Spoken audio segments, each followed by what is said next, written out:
Hello दोस्तों, yes my name सत्ता Sanjay नोजन math वाला इन इंडिया पावर स्टार। आज के क्लास में मैं वेक्टर लेकर आ गया हूँ। हाँ दोस्तों, इतना तो गारंटी देते हैं कि आज के क्लास में बिना सदिश सीखे हुए हम आपको वापस नहीं जाएंगे। आप थाम के बैठ जाइए 10 से 15 मिनट। वादा करते हैं कि आप जो 12th का एग्जाम जो देने वाले हैं, इसमें एक भी क्वेश्चन वेक्टर को नहीं छोड़कर आइएगा। अगर ये छूट गया तो इस जिंदगी में हम नहीं रहेंगे। एक ही बात समझिए। आइए स्टार्ट करते हैं। सम बेसिक कंसेप्ट के बारे में बात करेंगे, सदिश बीजगणित वीवीआई क्वेश्चन के बारे में बात करेंगे, थोड़ी थोड़ी कंसेप्ट जानते हुए एकदम इंपॉर्टेंट क्वेश्चन के बारे में बात करेंगे। आइए जान लेते हैं फिजिकल क्वांटिटी क्या होता है, जिसे आप माप सकते हैं, मेजरमेंट कर सकते हैं। सिंपल समझ लीजिए, जिसे आप माप सकते हैं उसको भौतिक राशि कहते हैं। आइए, भौतिक राशि दो प्रकार के होते हैं, स्केलर क्वांटिटीज, वेक्टर क्वांटिटीज। आपको ज्यादा पढ़ना है स्केलर क्वांटिटीज के बारे में, क्योंकि चैप्टर का ही नाम है वेक्टर अलजेब्रा सदिश बीजगणित। अदिश राशि और सदिश राशि आइए हम लोग जान लेते हैं शॉर्टकट में। अदिश राशि क्या कहते हैं बउआ? जिसे आप माप सकते हैं लेकिन जिसमें दिशा नहीं होता है, उसको हम लोग अदिश राशि कहते हैं। जैसे कि द्रव्यमान हो गया, मास। जैसे कि मान लीजिए कोई 5 किलो है, आपका आलू 5 किलो है। आपका आलू का कोई दिशा नहीं है कि पूरब जाएगा, पश्चिम जाएगा, उत्तर जाएगा, ऊपर जाएगा, नीचे जाएगा, क्या? लेकिन इसका वजन आपको कितना है? 5 kg।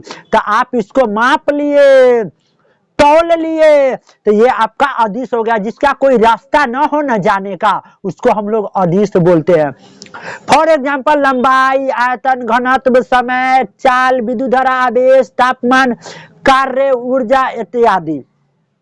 आइए अदिश के तो ट्रिक हम आपको बाद में बताएंगे। आइए सदिश के ट्रिक बता देते हैं। जिसमें आपको ब दिखाई दे दे या वह दिखाई दे दे, जिसमें आपको ब दिखाई दे दे, वह दिखाई दे दे, समझ जाइएगा कि वो आपका सदिश है। जैसे कि ब वाला या वह वाला देख लीजिए। जैसे कि बल में आपका ब है, सदिश हो गया। वेग हो गया, त्वरण हो गया, विस्थापन हो गया, तीव्रता हो गया, विद्युत क्षेत्र हो गया, संवेग हो गया, एनीथिंग एल्स। आइए डिस्ट रेखा के बारे में बात कर लेते हैं। डायरेक्ट लाइन को हम लोग डिस्ट बोलते हैं, डायरेक्ट। जैसे कि यहाँ से लेकर यहाँ तक ये डायरेक्ट लाइन है। इसका स्टार्टिंग पॉइंट पी है और लास्टिंग पॉइंट क्या है? क्यू है। तो हम लोग बोलेंगे पी क्यू जो हो गया, ये आपका डायरेक्ट लाइन है। इसको ऊपर तीर के निशान लगा के बताएंगे, दर्शा देंगे। तो इस प्रकार के सेगमेंट को ही तो हम लोग वेक्टर कहते हैं। समझ गए वेक्टर किसको कहते हैं?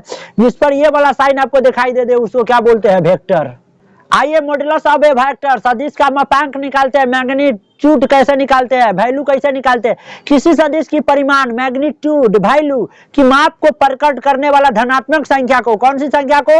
प्लस वाली संख्या को उस सदिश का मापांक कहते हैं। जैसे कि मान लीजिए वेक्टर ए है, वेक्टर आपका ए है, एरो का साइन लगा हुआ है ऊपर, वेक्टर ए है। और ये जो देख रहे हैं आप, ये जो ऊपर समांतर पैरेलल लाइन आपको दिखाई दे रहा है ऊपर से नीचे तक, यही आपका मापांक है। इसको ही हम लोग मॉडुलस बोलते हैं। मॉडुलस में कोई भी वैल्यू के डालिएगा तो आपको प्लस में देगा। यह मॉडुलस एक प्रकार का मशीन होता है। जैसे कि -4 को डालिएगा और इस मॉडुलस में डाल दीजिएगा तो ये आपका +4 देगा। इस प्रकार के मैग्नीट्यूड को, वैल्यू को हम लोग सदिश का निरपेक्ष मान भी कहते हैं। और याद रखिएगा, जब आप वैल्यू निकालते हैं ना तो इसमें केवल आपको संख्या आता है, इसमें किसी प्रकार का दिशा नहीं आता है। तो हम लोग कहेंगे तो किसी सदिश का अगर जब मापांक निकालते हैं, वैल्यू निकालते हैं, मैग्नीट्यूड निकालते हैं, तो वह एक स्केलर क्वांटिटीज होता है, अदिश राशि होता है। आइए निगेटिव ऑफ ए वेक्टर, ऋणात्मक सदिश या विपरीत सदिश के बारे में बात कर लेते हैं। जैसे कि मान लीजिए ये लाइन इधर जा रही है, ठीक है, और ये भी लाइन इधर जा रही है, तो ये दोनों एक दिशा में हुआ, ठीक है। लेकिन इसको अगर जो आपको विपरीत कर रहा है, तो मान लीजिए ये वाला लाइन का दिशा पूरब में है, ठीक है, और ये वाला लाइन का दिशा आपका पश्चिम में है। तो दोनों एक दूसरे का उल्टा है, पूरब पश्चिम में है। तो हम लोग कहेंगे ए जो वेक्टर हो गया, ए वेक्टर वह बी वेक्टर का उल्टा है। तो बराबर लगाने से बाद में आपको माइनस लगा दीजिएगा, तो इसका मतलब ये हुआ कि यह ऋणात्मक सदिश है। जैसे कि पीक्यू है, इसका उल्टा करना है तो माइनस पीक्यू वेक्टर कर देना है। आइए टाइप्स ऑफ वेक्टर के बारे में जान लेते हैं, सदिश के प्रकार। सबसे पहला वेक्टर का नाम है तुल्य सदिश, जिसको हम लोग इक्वल वेक्टर बोलते हैं। जिसका मान हमेशा बराबर हो, मैग्नीट्यूड वैल्यू बराबर हो, और जिसका दिशा डायरेक्शन हमेशा बराबर हो। जैसे कि देख रहे हैं ये इधर जा रही है, ठीक है, इसका डायरेक्शन पूरब में है, और इस डायरेक्ट लाइन सेगमेंट का भी दिशा, डिस्ट रेखा का लाइन भी इधर जा रही है, मतलब दोनों का दिशा एक ही ओर है, पूरब की ओर है। तो हम लोग कहेंगे कि ये आपका तुल्य सदिश है। और इसे इसका मैग्नीट्यूड ए है और इसका मैग्नीट्यूड बी है। अगर जो मान लीजिए ये भी 5 न्यूटन का है और ये भी 5 न्यूटन का है, तो दोनों आपस में क्या हुआ, बराबर हुआ। मतलब मैग्नीट्यूड भी बराबर हो गया, वैल्यू भी और डायरेक्शन भी दोनों का बराबर हो गया, तो हम लोग कहेंगे तुल्य सदिश है। आइए नल वेक्टर के बारे में बात कर लेते हैं। जीरो सदिश, जिसका मैग्नीट्यूड 0 हो जाए उसको हम लोग जीरो सदिश बोलते हैं। शून्य परिमाण की सदिश को शून्य सदिश कहते हैं। इसी को जीरो वेक्टर भी आप कह सकते हैं या जीरो दर्शाते हैं। इसकी दिशा चारों ओर होता है। देखिए शून्य का वैल्यू जब शून्य हो गया तो इसका दिशा चारों ओर हो सकता है, पूरा पश्चिम उत्तर दक्षिण, ईस्ट वेस्ट नॉर्थ साउथ। एक छोटी सी कंसेप्ट बताते हैं, किसी सदिश को उसके विपरीत सदिश जोड़ने पर शून्य सदिश प्राप्त हो जाता है। जैसे कि प्लस ए वेक्टर है, ठीक है, इसका उल्टा करिएगा तो आपको पता है उल्टा करते समय माइनस लगा देते हैं तो माइनस ए वेक्टर, प्लस ए वेक्टर माइनस ए वेक्टर, प्लस माइनस होने पर घटा देते हैं, जीरो प्राप्त हो जाता है। देखिए समांतर या संरेख सदिश पैरेलल या कॉलिनियर वेक्टर लेकर आ गए जिसका दिशा एक ही हो, जो एक दूसरे के समांतर हो, उसको हम लोग समांतर सदिश बोलते हैं। वेक्टर ए का डायरेक्शन है वेक्टर ए, वेक्टर बी है वेक्टर बी का डायरेक्शन है, यही आपका समांतर है। चलिए इसका कंसेप्ट होता है वेक्टर ए बराबर, अगर जो बराबर का चिन्ह लेते हैं तो एक कांस्टेंट आता है, एक लेम्डा आपको लगाना पड़ेगा बराबर के जगह, समांतर के जगह, जहां लेम्डा एक अदिश राशि है जिसे हम लोग लेम्डा कहते हैं। आइए इकाई या मात्रक सदिश के बारे में बात करते हैं, यूनिट वेक्टर के बारे में। देखिए जिसका वैल्यू 1 आ जाए ना उसको हम लोग यूनिट वेक्टर कहते हैं। वह सदिश जिसका परिणाम मैग्नीट्यूड 1 हो इकाई सदिश कहलाता है। इसको हम लोग कैप से दर्शाते हैं। क्या चीज से दर्शाते हैं फ्रेंड? कैप से।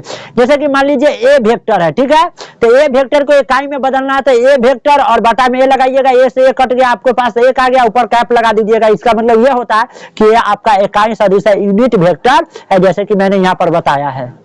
सआदिम सदिश को इनिशियल वेक्टर के बारे में बात करते हैं। दो या दो से अधिक सदिश जिनका एक ही प्रारंभिक बिंदु होता है, जिसका शुरुआती बिंदु एक ही हो, जैसे कि यहाँ पर कोई पॉइंट है उसका शुरुआती बिंदु एक ही हो, एक ही तरह से बहुत सारे लाइन निकल रहा है, तो हम लोग बोलेंगे वह को इनिशियल वेक्टर है। जैसे कि यहाँ पर देख रहे हैं ये वेक्टर इधर गया, ये वेक्टर इधर गया, ये डायरेक्शन इधर है, ठीक है। आइए अगला देखते हैं पोजीशन वेक्टर। स्थिति सदिश, स्थिति आप कैसे ज्ञात कर सकते हैं? देखिए यहाँ पर आपका ओरिजिन है, ओरिजिन का मतलब आपका मूल बिंदु है, ठीक है, ऊपर आपका वाई अक्ष है, नीचे आपका एक्स अक्ष है, ये आपका एम है। इसके बीचों बीच एक हम लोग डायरेक्ट लाइन सेगमेंट खींचे हैं, मतलब कि दिशा खींचे है जो बिंदु P पर है, जिसका निर्देशांक x, y है, जो r वेक्टर की दूरी पर स्थित है। तो हम लोग बोलेंगे O से लेकर P जो वेक्टर है वह बराबर होगा कहाँ? O से लेकर M तक ले और फिर M से लेकर P तक ले, मतलब यहाँ से लेकर यहाँ तक ले यह लाइन खींचा गया है, शॉर्टकट में डायरेक्ट खींच कर बता दिया गया है। आपको नेक्स्ट क्लास में हम लोग रेक्टेंगुलर यूनिट वेक्टर आई देखिए को पहचाना बताएंगे, याद रखिएगा, क्लास को बीच मत कीजिएगा। इसके बाद हम आपसे बात करेंगे डायरेक्शन कोसाइन के बारे में, दिक् कोसाइन के बारे में। आपका बहुत ही इंपॉर्टेंट है एडिशन ऑफ वेक्टर, सदिशों का योग हम करना दिखाएंगे, उसके बाद सदिशों का अंतर घटाव आपको करके दिखाएंगे, उसका बहुत सारे एग्जाम्पल को सॉल्व करेंगे, VBI क्वेश्चन को लगाकर दिखाएंगे जो आपको एग्जाम में बिल्कुल होगा ही होगा। उसके बाद आपको मैग्नीट्यूड निकालना दिखाएंगे, tan अल्फा का फॉर्मूला कैसे साबित करते हैं, ये सारी चीज हम आपको बताएंगे। उसके बाद मैं बताऊंगा मल्टीप्लिकेशन ऑफ वेक्टर, सदिशों का गुणन, डॉट प्रोडक्ट के बारे में बात करूंगा, क्रॉस प्रोडक्ट के बारे में, यहाँ से तो क्वेश्चन धक्का धक आता है जी, धक्का धक। उसके बाद मैं आपको बताऊंगा scalar product of two vector, दो सदिशों का अदिश गुणन पड़े तो फटाफट आता है यार एग्जाम में। उसके बाद लास्ट टॉपिक रहेगा some properties of scalar product, मतलब कुछ अदिशों और सदिशों के कुछ गुण के बारे में बात करेंगे। सारे VBI क्वेश्चन को लगाएंगे, जितना VBI प्रीवियस ईयर में पूछा हुआ, पिछला साल में 2016 में, 18 में, 17 में, 2020 में, 2021 में, 22 में, जितना पूछा हुआ सबको धक्का धक लगाएंगे और एग्जाम को फोड़ के आएंगे पूरा VBI क्वेश्चन के साथ। बाकी ऑल द बेस्ट।